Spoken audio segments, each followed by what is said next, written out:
ברוכות וברוכים הבאים, אתם איתנו באולפן הפתוח של מגדילים, ואנחנו מסכמים את שנת 2024 ושנה למלחמה הקשה הזאת. איתנו באולפן נמצא עורך הדין אמיר שטיינהרץ. אמיר, שלום. שלום כרמל. אז אמרנו כבר שנה מאוד קשה, קודם כל מרגישה פריבילגיה ככה לשבת שנייה איתך, לעשות הפוגה ולדבר. איזה רגעים הכי קשים היו לך בשנה האחרונה, ככה באופן אישי?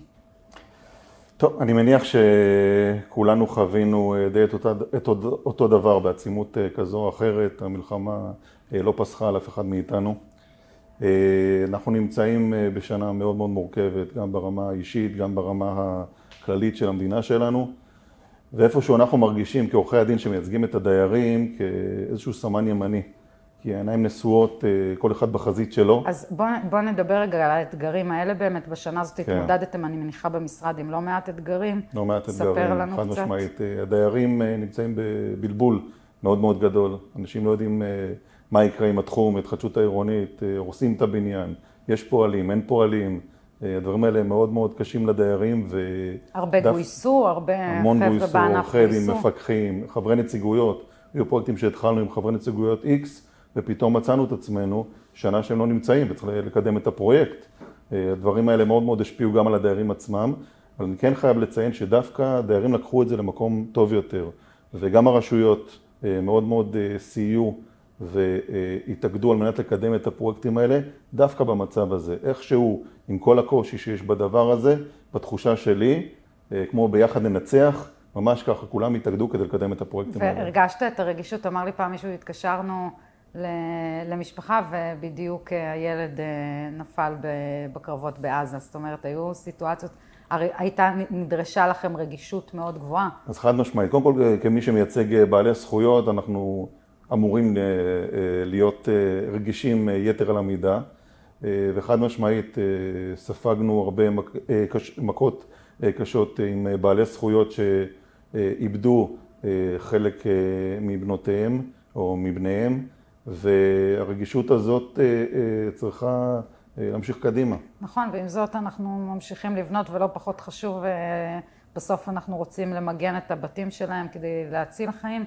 אפשר להגיד שהמלחמה הזאת שינתה את פני התחדשות העירונית, או ענף הנדל"ן השנה, או...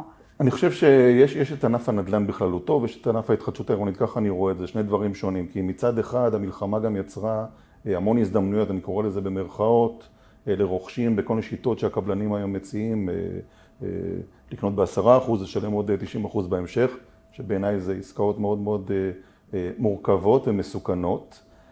ומצד שני, בתחום ההתחדשות העירונית, אני חושב שיזמים חזקים שהיו גם לפני המלחמה, רק הלכו והעצימו את המהירויות. יכול להגיד שבשנה האחרונה אני פיניתי קרוב ל10 מתחמים, משהו שלא ציפינו שיקרה.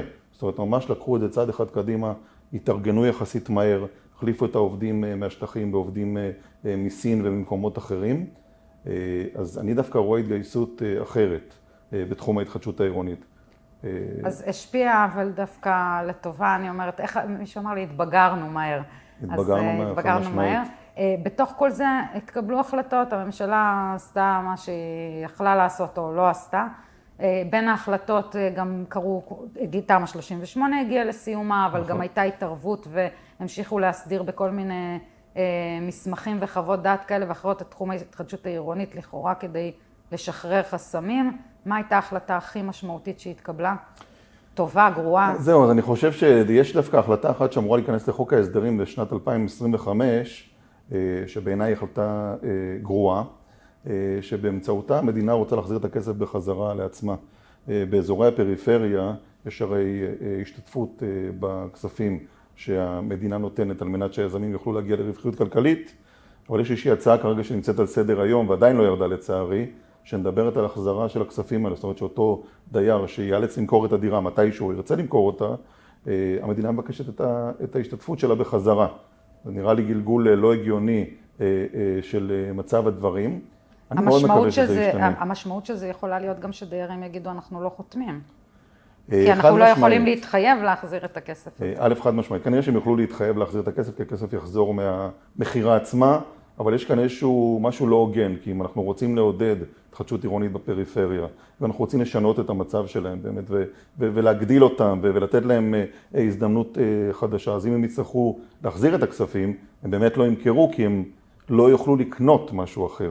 כסף יהיה להם, כי הם יקבלו מה מוכר, אבל לא יהיה שום משמעות, אבל בגלגול כזה או אחר באמת זה יכול למנוע את הקידום של הפרויקטים. יד אחת נותנת, יד שנייה לוקחת. כאמור זה חוק ההסדרים, זה כרגע בטיוטה ועוד לא עבר. יש בכלל זוגות צעירים שירצו לגור בפריפריה? אני לא יודע אם זוגות צעירים, השאלה אם יהיו אנשים שירצו לגור בפריפריה. בצפון, בדרום, במתחמים של התחדשות עירונית, אתה עובד בכל מיני אזורים. אנחנו עובדים בכל הארץ, חד משמעית, מצפון ועד דרום. וגם, אם אפשר בתשובה, אם יהיה להם את הממון לקנות את הדירות, כי בינתיים גם בשנה הזאת המחירים, ההוצאות לפחות בינתיים. חד משמעית, אז על פניו, לפחות מה שאנחנו רואים, באמת אנשים נמצאים בחוסר ודאות. דירוג האשראי של מדינת ישראל הולך ומצמצם במיוחד בימים האחרונים, והכל שגם שאלה של ביטחון, זאת אומרת, האם אנשים ירגישו מספיק בטוחים להתגורר שם. אז רק במדינת ישראל, כמו שאומרים, לא משנה מה קורה, המחירים ממשיכים איכשהו ומטפסים, למרות שבשנה האחרונה זה היה קצת בצורה איטית יותר. כן, אבל אנחנו נראה את זה בגלל עלויות הבנייה שעלו, ושכר פועלים שעלה וכו'. חד משמעית, וכמובן המחירים של הקרקעות שהמדינה עדיין לא השכילה לעשות, ולא הורידה אותם בצורה מספיק רצינית, אבל איכשהו רק במדינה שלנו אנשים כל פעם קמים מחדש ומצליחים, כמו אחרי אירועי 7 באוקטובר ולהבדיל, ומצליחים עדיין לקנות ולוקחים מינוף גבוה יותר, ועובדים קשה יותר ומסביב לשעון, ומצליחים לעשות את זה. אז אם יגיעו לפריפריה, אני מאמין שבלית ברירה, כנראה שכן, כי עדיין המחירים שם כנראה יהיו טיפה יותר נמוכים מאשר במרכז. גם וגם עדיין צריך להגיד, יש ציונות, יש דור שרוצה ליישב את המדינה הזאת ואת גבולותיה. רק הפריפריה מתרחבת. זאת אומרת, מבחינתנו, אם כבר קו הטילים מגיע הרבה יותר פנימה, אז אני כבר לא יודע מה זה פריפריה. אז עדיין, טוב, עדיין יש לנו אזורים שמוגדרים כפריפריה גם חברתית, אז צריך להגיד את זה. ואגב, זה אחד הדברים שאתה אומר, על המענק של המדינה שלוקחים. אז פה מה הועילו חכמים בתקנתם? אמיר, שאלה אחרונה ככה לסיום, מקווה שתוציא אותנו קצת אופטימיים. אתה עובד בתחום מאוד מאתגר. גם ממילא מאתגר בשנה כזאת על אחת כמה וכמה תוכניות ופרויקטים לוקחים שנים, צריך המון אוויר. למה? מה מניע אותך לקום בבוקר ולהמשיך עם זה יום אחרי יום? שאלה טובה. אז קודם כל אני עובד בתחום המאתגר הזה עוד לפני שהוא היה עוד יותר מאתגר, והוא כל פעם הופך להיות מאתגר יותר ויותר. אנחנו כבר מסרנו דירות, וכבר ראינו אנשים מחייכים. כבר הפכנו לאנשים את החיים בצורה חד משמעית ושינינו להם את המצב הסוציו-אקונומי. אני מאמין גדול דרך אגב בכך שכל בן אדם צריך שיהיה לו איזשהו מבצר ששומר עליו בטח ובטח היום, בטח עם ממ"ד, ובטח עם דברים שלי דרך אגב בתור ילד לא היו. היה לנו מרפסת שמש, אמי זיכרונה לברכה תמיד דיברה על זה שהיא רוצה מרפסת שמש. והיום יש לי את הזכות לתת לאותם דיירים שהם חסרי, לא יודע אם חסרי קול, אבל חסרי כוח מספק כדי להתמודד מול החברות הגדולות ולייצג אותם כדי להביא אותם לאותה נקודה. ומעבר לזה, יש כאן כל כך הרבה גורמים שנמצאים בתוך התהליך הזה, ושיפור של חזות העיר ופני העיר,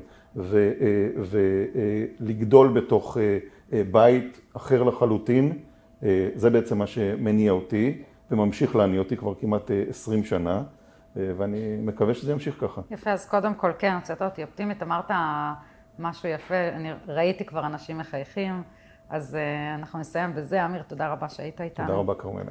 ותודה לכם שהייתם איתנו, מקווים לראות עוד הרבה אנשים מקבלים דירות חדשות, ממוגנות ומחייכים, ובשם אמיר, בשמי ובשם כולנו, מאחלים לשובם הביתה של כולם בשלום במהרה. אמן.